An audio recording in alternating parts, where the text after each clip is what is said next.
आपका स्वागत है सीएनसी क्लासेस में। और आज हम पढ़ेंगे त्रिकोणमिति के बारे में, ट्रिगोमेट्री के बारे में। ट्रिगोनोमेट्री, ट्रिगोनो और मैट्री, ये दो वर्ड आए हैं ट्रायंगल से, और ये है ज्योमेट्री से।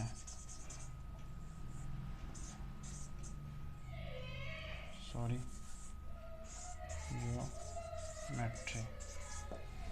तो ट्रायंगल की मेज़रमेंट करने के लिए हमें ये ट्रिगोनोमेट्री का यूज़ करेंगे। हम ट्रिगोनोमेट्री का यूज़ कैसे होगा ये हम देखेंगे। एक राइट एंगल ट्रायंगल लेंगे A B C. Right angle triangle में ये हाइपोटेनस होता है, या इसको कर्ण कहते हैं, इसको दर्शाते एच से हैं। ये परपेंडिकुलर है, इसको पी से दर्शाते, इसको लंब बोलते हैं। और ये आधार, या इसको बेस, इसको बी से दर्शाते हैं। अब आप देखेंगे कि इसमें 6 रेशियो के बारे में पढ़ना होता है। मुख्यतः इसमें से 3 रेशियो हैं। 3 रेशियो कौन कौन से? एक तो साइन है, एक कॉस है और एक टैन है। तो साइन की जो रेशियो होती है वो होती है लंब और आधार कर्ण की। कॉस की जो रेशियो होती है वो होती है आधार और कर्ण की। और टैन की जो रेशियो होती है वो होती है लंब और आधार की। लंब को P H B H, perpendicular by base, ऐसे दिखाते हैं। जस्ट इसका अपोजिट, साइन की अपोजिट कॉसेक होती है। साइन की अपोजिट कॉसेक, ये यहाँ पे लेंगे कॉसेक, कॉस की सेक और टैन की कॉट। कॉसेक इसका जस्ट अपोजिट है, तो हाइपोटेनस बाय परपेंडिकुलर। इसका सेक का तो हाइपोटेनस बाय बेस, और कॉट टैन का तो बेस बाय परपेंडिकुलर। ये होता है इनका रेशियो। अगर हम पूछें कि कॉसेक का रेशियो क्या होगा, तो कॉसेक का रेशियो आप बताएंगे हाइपोटेनस मतलब कर्ण बाई लंब। इस एंगल के लिए ये लंब है, इस एंगल के लिए ये लंब है, और इस एंगल के लिए ये लंब है। आप यूँ कहें कि इस एंगल के लिए परपेंडिकुलर ये होगा, और इस एंगल के लिए परपेंडिकुलर ये होगा। तो जैसे ही इस एंगल के लिए परपेंडिकुलर ये होगा तो ये बेस बन जाएगा, और इस एंगल के लिए ये परपेंडिकुलर होगा तो ये बेस बन जाएगा। इतनी बात आपको समझ में आ गई, तो आगे हम बढ़ते हैं। ये 6 रेशियो आप ध्यान रखेंगे, इन्हीं से आगे सारे क्वेश्चंस सॉल्व होते हैं, तो इनके रेशियो को ध्यान रखें।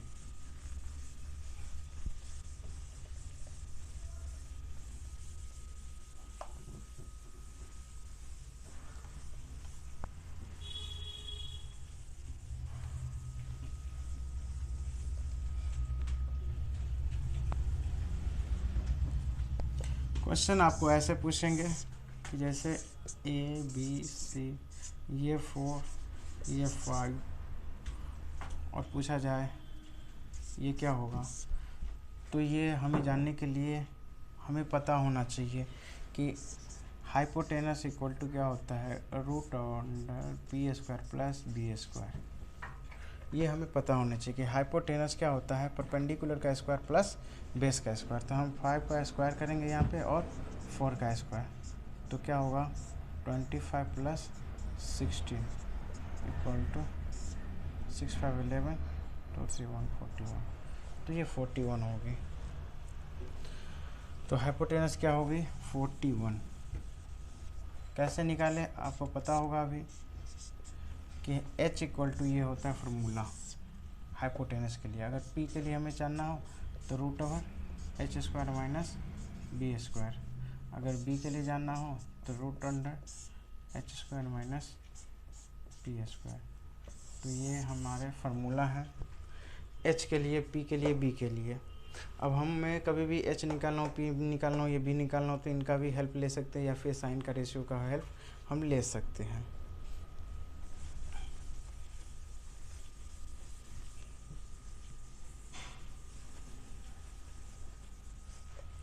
अब हम देखिए कि क्वेश्चंस ऐसे दे देगा कि एक मीनार है, ये लड़का खड़ा है यहाँ पे, एक लड़का खड़ा है यहाँ पे, ये मीनार है, ए बी मीनार है और ये 30 डिग्री के एंगल है। तो ये ए बी की हाइट क्या होगी, ए बी की हाइट क्या होगी? तो ए बी की हाइट हम कैसे निकालेंगे? अगर हमें साइन यहाँ पे लगाना होगा, sine 30 degree equal to, sorry sine नहीं, हम लगाएंगे ये बेस का, अगर tan लगा देते हैं, tan 30 degree equal to P by B, और ये हमें दे रखा होगा 8। तो हमें 30 डिग्री की वैल्यू पता होगा tan 30 डिग्री का, तभी हम इन क्वेश्चंस को सॉल्व कर पाएंगे।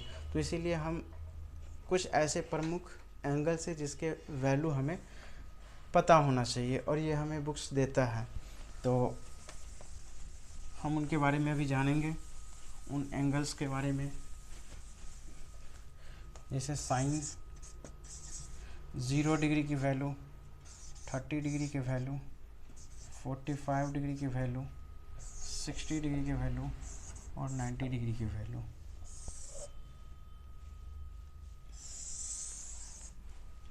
तो साइन 0 की वैल्यू 0 होती है, साइन 30 डिग्री की वैल्यू 1/2 होती है, साइन 40 डिग्री की वैल्यू 1/√2 होती है, ये √3/2 होती है और ये 1 होता है। कॉस की हम बात करें तो कॉस 0 डिग्री की वैल्यू 0 होती है, इनकी वैल्यू √3/2 होती है, इनकी वैल्यू √2 होती है, इनकी 1/2 और इनकी 0। अगर हम ये 1 होती है। और tan की, तो tan की अगर हम बात करें तो tan की जो वैल्यू होती है वो ये 0 होती है, ये 1/√3 होती है, ये 1 होती है, ये √3 होती है और ये इनफाइनाइट होती है। tan के अपोजिट, जस्ट अपोजिट कॉट होता है, और कॉट की जो वैल्यू होती है वो होती है इन्फिनिटिव √3, 1/√3 और ये 0। फिर कॉसेक, सेक इसका जस्ट अपोजिट, तो सेक की जो होती है वो होती है इनके जस्ट अपोजिट, 1 का 1 ही होगा, इनका 2√3 होगा, इनका √2 होगा, इनका 2 और इनका इन्फिनिटिव। कॉसेक, कॉसेक का जस्ट इनका अपोजिट, इन्फिनिटिव 2 √2 2/√3 और 1 का 1। तो ये है त्रिकोणमिति में साइन 0 डिग्री की वैल्यू 0, साइन 30 डिग्री की वैल्यू 1/2, साइन 45 डिग्री की वैल्यू 1/√2। अगर हम आपसे क्वेश्चन ये करें कि साइन 45 की वैल्यू बताइए, तो आप बताएंगे 1/√2। अगर हम आपसे क्वेश्चन करें कि साइन 60 डिग्री की वैल्यू बताइए, तो आप बताएंगे √3/2। अगर हम आपसे क्वेश्चन करें tan 30 डिग्री का वैल्यू बताइए, tan 30 डिग्री, तो आप बताएंगे 1/√3। तो इस तरीके से ये सारे वैल्यू आपको पता होनी चाहिए।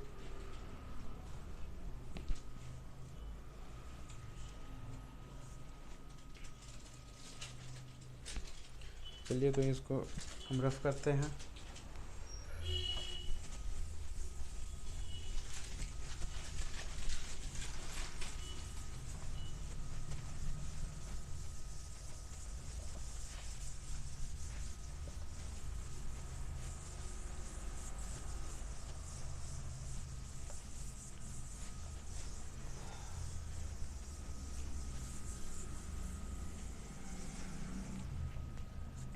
तो आप देखे होंगे कि अगर राइट एंगल ट्रायंगल में ये अगर 60 डिग्री की वैल्यू दे दिया जाए और ये 6 दे दिया जाए, तो हमें ए बी की वैल्यू अगर पूछा तो हम देखेंगे कि ये बेस है और ये परपेंडिकुलर पी है और इन दोनों का रेशियो होता है tan का, तो हम tan रेशियो लेंगे। तो tan 60 degree equal to P by B. tan 60 degree की वैल्यू अभी हमने पढ़ा √3 और परपेंडिकुलर ए बी और बेस 6 है, तो ए बी की वैल्यू क्या होगी, यहाँ से हम देखेंगे कि 6 इंटू √3, ये हमारी वैल्यू होगी 6√3। तो इस तरीके के क्वेश्चंस आएंगे आपके एग्ज़ाम में, छोटी छोटी क्वेश्चंस। और इसके बाद भी बहुत सारे ऐसे फार्मूला बनेंगे जो आपको सॉल्व करने होंगे और उनसे आप बहुत सारे क्वेश्चंस को सॉल्व करेंगे।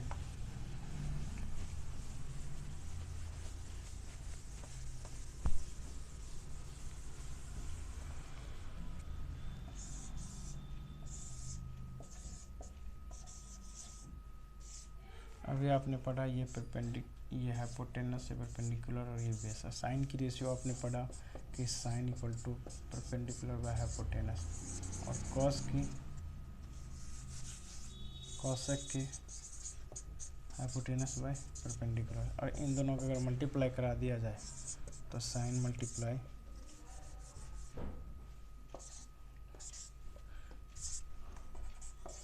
Sign alpha into cosec alpha equal to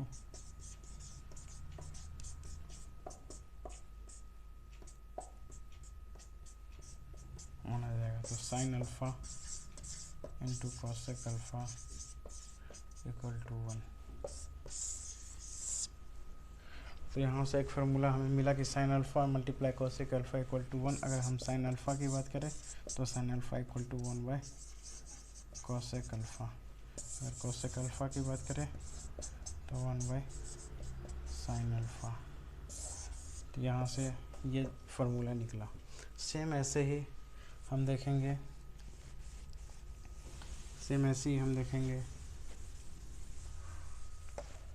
तो tan alpha into cot alpha equal to 1, cos alpha into sec alpha equal to 1।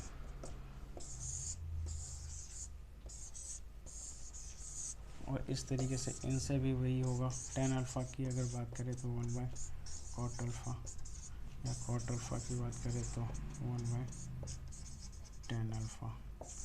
अगर इनकी बात करें तो cos alpha equal to 1 by sec alpha और sec alpha equal to 1 by cos alpha. तो ये formula आपके काम आएंगे क्वेश्चंस को सॉल्व करने में। बाकी इनसे और भी फार्मूले हैं जो हम धीरे धीरे आगे पढ़ेंगे। इन पे कैसे कैसे क्वेश्चंस आते हैं वो आप देखेंगे। अभी मैं इनको रफ करता हूँ।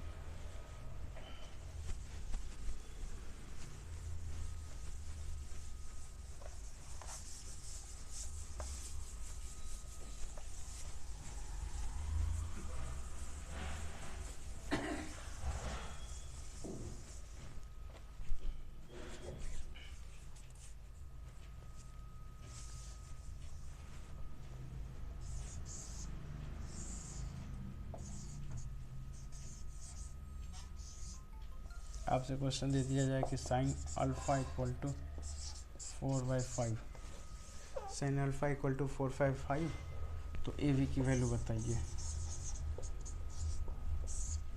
या फिर बी सी की वैल्यू बताइए या फिर ए सी की वैल्यू बताइए। या फिर क्वेश्चन बोलेगा tan अल्फा, अगर ये अल्फा है तो tan अल्फा की वैल्यू क्या होगा, कॉट अल्फा की वैल्यू क्या होगा, सेक अल्फा की वैल्यू क्या होगा, कोसेक अल्फा की वैल्यू क्या होगा। तो इन तरीके के क्वेश्चंस को हम कैसे सॉल्व करेंगे देखेंगे यहाँ पे। कि साइन अल्फ़ा इक्वल टू होती है 4/5। साइन अल्फ़ा का जो रेशियो होता है वो होता है परपेंडिकुलर बाय हाइपोटेनस। तो यहाँ से हमें अगर हम देखेंगे तो ये परपेंडिकुलर और ये हाइपोटेनस, ये रेशियो है। अगर हम यहाँ पे के मान लेते हैं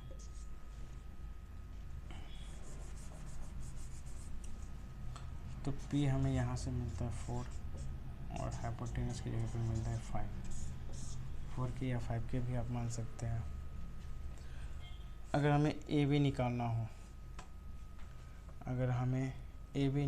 हो, तो ए बी हमें पता चल गया यहाँ से परपेंडिकुलर ये 4 है और ये 5, तो ए बी की वैल्यू ऑटोमेटिक यहाँ पे 4 होगी और ए सी की वैल्यू 5 होगी। अब बचा बी सी। तो बी सी के लिए बेसिकली हम ये फार्मूला भी लगा सकते हैं 5 का h² माइनस p²।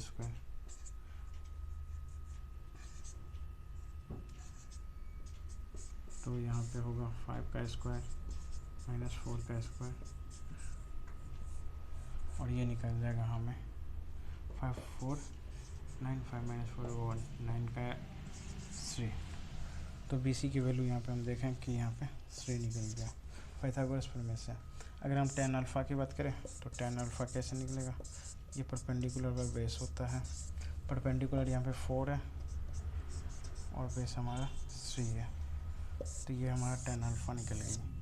अगर हम cot अल्फ़ा पूछें तो cot अल्फ़ा भी वैसे ही निकलेंगे। cot alpha equal to base by perpendicular. Base क्या है, बेस 3 है और परपेंडिकुलर 4 है। तो इस तरीके से ये सेक अल्फ़ा की बात करें तो सेक अल्फ़ा इक्वल टू h/b होता है। Hypotenuse by perpendicular base, hypotenuse 5 है और बेस हमारा 3 है। तो इस तरीके से अन्य रेशियो भी निकलते हैं।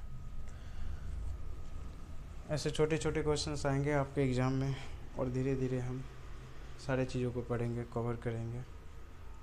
आज के लिए बस इतना ही, बाकी नेक्स्ट क्लास में हम पढ़ेंगे।